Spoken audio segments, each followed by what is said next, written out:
Welcome to The Eternal Quest. I'm Paul Meyer. In today's program, we explore, once again, perhaps life's greatest mystery, death. In an earlier program, we looked at reincarnation, the possibility that after death, some part of us returns again to the physical. Throughout history, the human mind has conjured up images of an afterlife. The Egyptians built their pyramids to house the spirits of their dead. Christians believe in heaven and hell. Tibetan Buddhists believed that the death transition was important enough to make a very complete study of it. And in the 8th century, the great Buddhist master Padmasambhava was the first to put the Tibetan Book of the Dead, or Bardo into writing. It was from this ancient work that author and lecturer Anton Grosz drew most of the material for his book, Letters to a Dying Friend, the subject of today's program. However, the motivation for writing Letters to a Dying Friend was a personal one. Anton Grosz was discussing with a personal friend his interest in the near-death experience. However, his friend, like many of us, was at best skeptical and at worst downright disbelieving. Unfortunately, the day after the book was finished, Grosz's friend suddenly died. However, whether death comes with or without warning, we have a chance to prepare for it.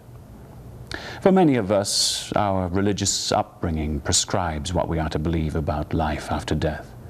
But for many of us, this prescription, I'm afraid, offers a little less than we want to know. Grosz's friend never had the opportunity to benefit from the ideas presented in this book, but perhaps you and I can learn a little more about what might await us on the other side. Life can be so gay if you sing your troubles away. Keep your sunny side up, hide the side that gets blue. If you have 9 suns in a row, baseball teams make money, you know. Keep your funny side up, let your laughter ring. Peter Donatelli was a good friend of mine. He was a beautiful man, and for a number of years we sang together in a barbershop quartet. We traveled around the country making music, telling jokes, making people happy, having a good time ourselves. And in a lot of the time that we spent together, we discussed things that were on our mind, things that we found of interest. For me, a lot of those subjects revolved around death return experiences that people had been reporting coming back from clinical death, proving that there was life beyond the body. Peter wouldn't listen to any of that. When you can bring back something, scientific proof, when you can bring back something in physical form that you can give to me, then I'll listen, he would say. Unfortunately, Peter died before I was able to put together the material in a way that I thought he would understand and accept. And that is the reason why I have written Letters to a Dying Friend. Dear friend, I hear you are dying, and I'd like you to understand what is about to happen. First of all, you must know that you are not alone. We are all dying.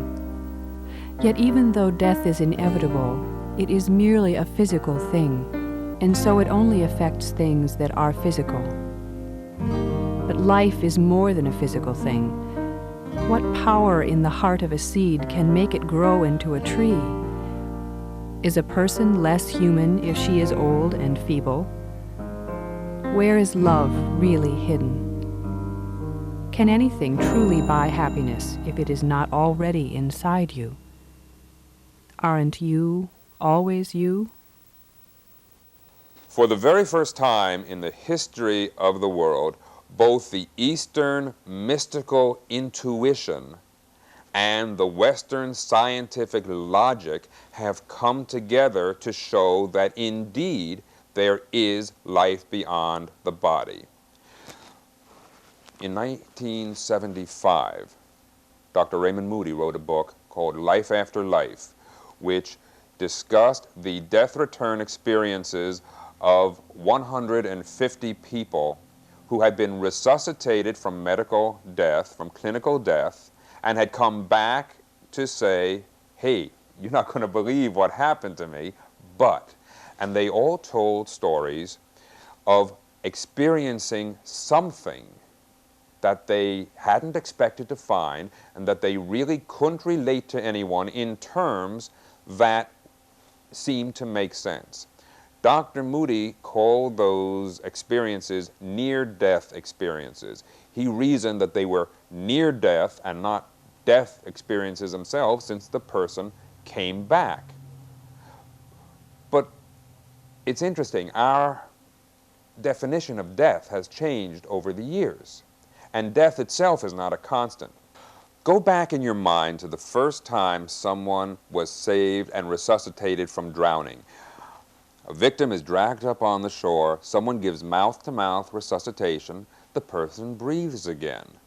Now, the very first time that happened, there's no question in my mind that people went running into the village saying, he's been raised from the dead. They raised someone from the dead. Well, what happened was that our definition of death changed. Not breathing no longer counted. Your heart had to stop beating. The only trouble with that is we learned how to jumpstart the heart. And so now your heart not beating doesn't count as death. Now we go to brain waves and we go to all kinds of electrical impulses, but these are not the limits either. The limit is a temporary one based on what medical science can do in keeping the body alive while the consciousness of the individual is no longer inside it. And so the people who have separated from their bodies and have come back to tell about it are indeed not experiencing near-death experiences, but truly a death return experience. The separation from the body of consciousness, you see, is what is actually the death process. And if medical science can learn to keep the inanimate body alive for even longer, they will get even more detailed pictures of what is happening on the other side of the veil that we call death. All those stories of life beyond death, those first-hand accounts of existence beyond the body which paralleled each other and led to the scientific community's rethinking of the very basis of life and reality, have something else in common as well. The vast majority of death return experiences describe with awe and wonderment scenes directly out of the Bardo, a mystic Tibetan book written 1,200 years ago on the other side of the world. The death experience occurs when an individual's consciousness separates from their bodies. A death return experience is one where that body has been resuscitated either through external assistance from a medical team or due to natural healing process of one form or another. The first thing that will be experienced by someone, let's say in a hospital room, if they have an out-of-body experience, a death experience, will be that they will find their consciousness viewing the scene from a different place. They may be looking down from underneath the ceiling, below the ceiling, seeing their body. They will be aware of everything that's going on around them. An experience that a lot of people have had is the tunnel, a long black tunnel which leads to a light, a very bright light. And the most exciting thing about this is that this tunnel and the light at the end of it is perceived as being gentle, as being love, as being the most all-encompassing, compassionate feeling that one could imagine. I would share with you that I myself have had that experience and have found at that moment to be in the presence of the most beautiful, loving consciousness I could ever possibly conceive of. A consciousness that, for want of a better name, one could call God. Many people will also have visions of their own idea of perfection. Many people have seen Jesus Christ. Many Easterners have seen the Buddha. Others have seen Krishna or Rama. Each person seeing the physical form of their own idea of God, their own idea of perfection. Now, in all cases of death return experience, the person has come back to their body.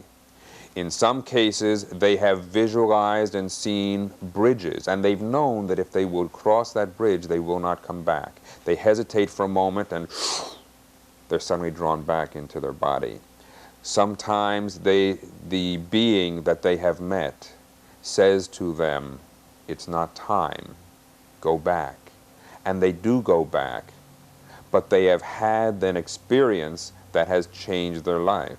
You see, everyone who's had a death return experience, it has changed their life.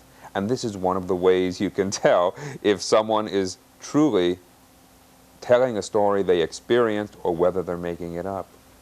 When you touch that core of perfection, when you realize that all people, no matter what they look like, no matter what their beliefs are, all have the same core of life, then you truly understand that we are all one. And then indeed, you have to live your life differently. It can't be any other way. The body which you will now have is a thought body, sometimes called an astral body. It is a thought body because all the forms which you are about to see and experience are your own thought forms. It is important that you recognize this fact and know that you are in the world of the spirit. Once you do, you can control the visions. Now can you see the value of the meditation exercises you have been doing lately? Each individual is a composite of all of the factors that go to make up his or her personality. You are a combination of your body, your possessions, your thoughts, your ideas. But all of these are adjectives. They aren't really who you are. When you die, your body and your possessions fall off. You don't take them with you. But your consciousness is still there. Your personality is still there. Your thoughts, your emotions are still there. And these travel with you into the next world, into the space that the Tibetans call the Bardo. As a result, if you're looking for certain things, expecting certain things, you will find things and see things and experience things that other people do not. They'll find something else. They'll find things to go with their personalities. It's just the way it works. You see, that is a thought world. You create your own reality in the world we experience after the death of our bodies. It's like a dream.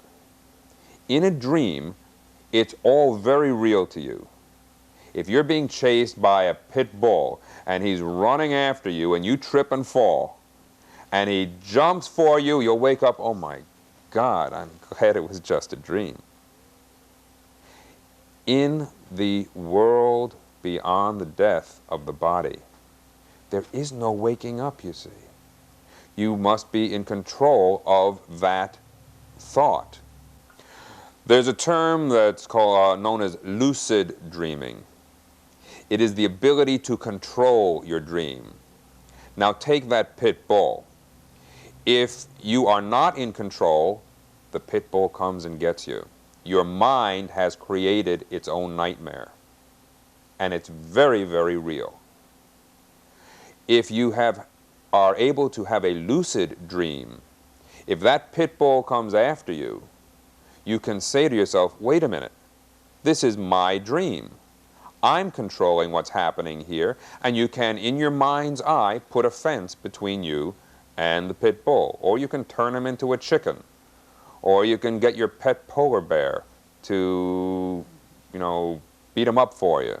All of these things you can do if you're in control of your dream.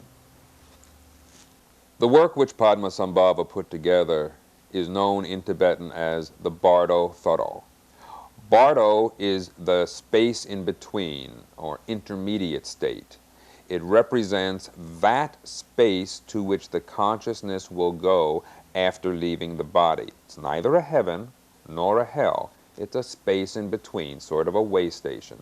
We really don't have a term for that in the English language, and so I've reintroduced the term Bardo, and I think it probably makes more sense to refer to that space, that intermediate space, as the Bardo than anything else. Thodo means book. Simple as that. And so you have now what he wrote called the Book of the Space in Between, or Book of the Intermediate State, which really doesn't say very much to Westerners, but said an awful lot to Tibetans who knew that there was life beyond the body. We in the West are left alone after we've died. The clergy is at our side, but once we have left the body, the sheet is pulled up, and they turn to comfort the family, which is all well and good, but we're left alone to, go who knows where. In Tibet, where they've made a study of this, made a science of it, the dying person has a lama at his bedside who knows exactly what is happening, who knows that they can hear after they've left their body, who can point out the signs as we slowly separate. It's not a sudden thing. You don't separate from your body like that unless you're in a major accident of some sort. It's a slow process, and little by little, if you're aware, you can tell in a natural death how this facility is being lost, how this faculty is slowing down, how this separation is occurring, and a natural transition can occur. The Tibetan knows all this and has the Lama to help them. The Lama will even gently but firmly press certain muscles and blood vessels on the side of the neck to allow the person to remain conscious and aware, out of pain, but conscious and aware, so that they know what's happening. Here in the West, we are drugged, we're hooked up to machinery, we have no one to guide us through, and we don't know what's going to happen next. This is the main reason why I wrote Letters to a Dying Friend. We in the West should know just as much about what's going to happen next as those in the East. The modern man and woman should not be separated from the reality of his own and her own life after death because we have been unable to put together information that has been around for thousands of years. It is very important that death be faced in as peaceful and relaxed a state as possible. As you pass through the stages from life to death, there will be decisions and choices for you to make, which will determine where your consciousness heads and what happens next. If you make those decisions motivated by fear, you could end up being led into situations you would not choose to experience. However, if you are aware yet unafraid, alert yet at ease, you will recognize the signposts as they occur and thus know what is coming next. The Tibetan Book of the Dead describes the Bardo as it would be viewed and experienced by a Tibetan, with certain deities and demons and characters and a whole cast which is different from what we would expect to find here and what a Westerner would experience and what a Westerner would think of. We each approach our religions in a different way, with forms and concepts and belief systems that are comfortable for us. Spirituality, the fact that we are all one, that we are all motivated by emotion that our lives are guided by those things which are the most important to us. These are universal truths. And the same way in this plane, we are motivated by those things which are important to us and they create our lives, so in the world of thought, which exists beyond the body, we are led to those areas which are based on our own thought. Very often, the body is a valuable and wonderful inhibitor.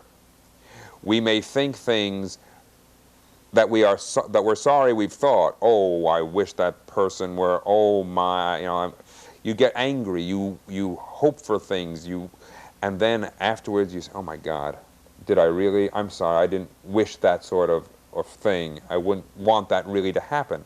But because we hadn't physically done anything about that, nothing indeed has taken place on the physical plane. But in a world of thought, where your thoughts create the reality, then what we think about is very important. Hence, the person who is able to lucid dream, the person who meditates and who is able to control their thoughts can control their lives in the Bardo. And this is one of the areas that Letters to a Dying Friend discusses. How do you go about doing that? Discussing meditation and how it works. Meditation is not a religious thing which is the possession of any one sect or cult or group or religion. Meditation is a scientific method of closing down the outside world, the noisy world around you, so you can find that space within you where you are one with all the universe. I hear you are about to be reborn, and I'd like you to understand what is about to happen. Even though rebirth is only a physical thing, it is the key to your development as a completely evolved soul. But life is more than a physical thing. Here, between births, your consciousness is aware of the power in the heart of a seed that can make it grow into a tree. You know that love lives within your own heart, and that happiness is there as well, if you only know how to find it. And you know that you are always you, whether you remember it or not. Life beyond the body is a reality for all people, regardless of their spiritual beliefs or frames of reference. Jesus of Nazareth taught that as ye sow, so shall ye reap. The Hindu, the Buddhist, believe in karma. What goes around comes around. They're the same thing, different words, but the meaning is similar. The humanity of both is there. And both refer to the fact that the main purpose of life is how we view each other and the love and the compassion that we bring to our dealings with other people. Perhaps it's best said in the introduction to Letters to a Dying Friend by His Holiness the Dalai Lama. Letters to a Dying Friend is addressed to us all. Its underlying message is that we are all going to die, and with that in mind, we should now put our lives to the best use we can. So smile away your sorrow, play the game again tomorrow. Sit up high, sunny boy, you'll get by. You'll get by. Never cry, sunny boy. Please don't try. Oh,